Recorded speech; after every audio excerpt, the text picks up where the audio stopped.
Do you know why the Ghana cedi continues to depreciate upon all the arrest? I'll tell you why. The persistent depreciation of the Ghanaian cedi is highly caused by balance of payment deficit. Let me explain that. Balance of payment is a comprehensive record of a country's economic transactions with the rest of the world over a specific period of time.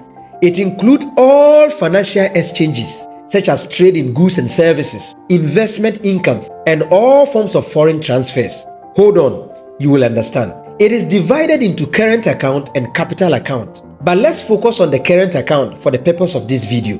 The current account keeps records of all trade balances, as in export, import, net income from abroad, like dividends and interest, and the net current transfers, like remittances. Think of balance of payment like this.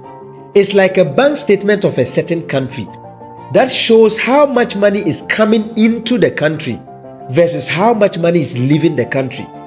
Just like you as an individual having a bank statement showing your banking transactions of debit and credit. So let's consider Ghana for example.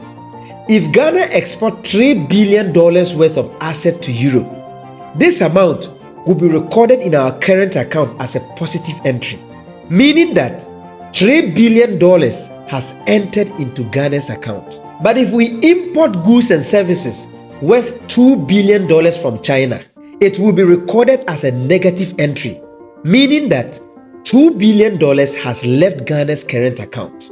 If Ghanaians working abroad send $1 billion home, it will be recorded as money entering Ghana's current account. So in summary, if Ghana receives $3 billion from export into our account, if our citizens abroad send home $1 billion and Ghana pays for $2 billion worth of goods imported from China, that would mean that $4 billion came to us in the form of export plus remittances, but $2 billion exited our account after paying for the goods imported from China.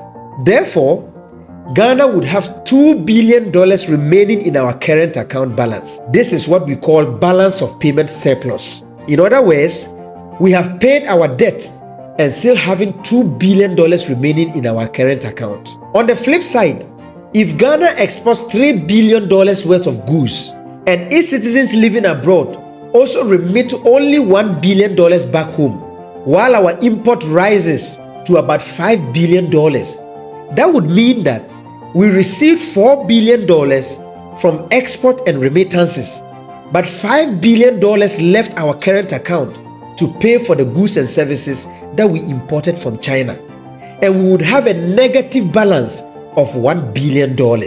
This is what we call balance of payment deficit.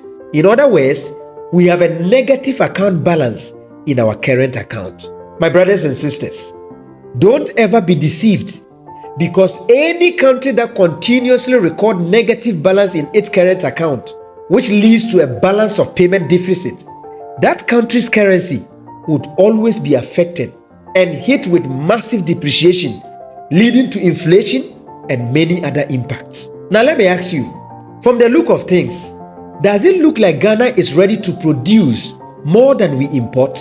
Is Ghana prepared enough to attract more money from foreign countries with our resources apart from loans? This is why no single government, no matter the promise, has been able to stabilize the cedi. And until we are able to produce and export more than we import into this country, our currency will continue to run down, and no amount of handcuffs can stop it. Have you heard any political party this year promising to stabilize the cedi anymore? They have all learned their lessons.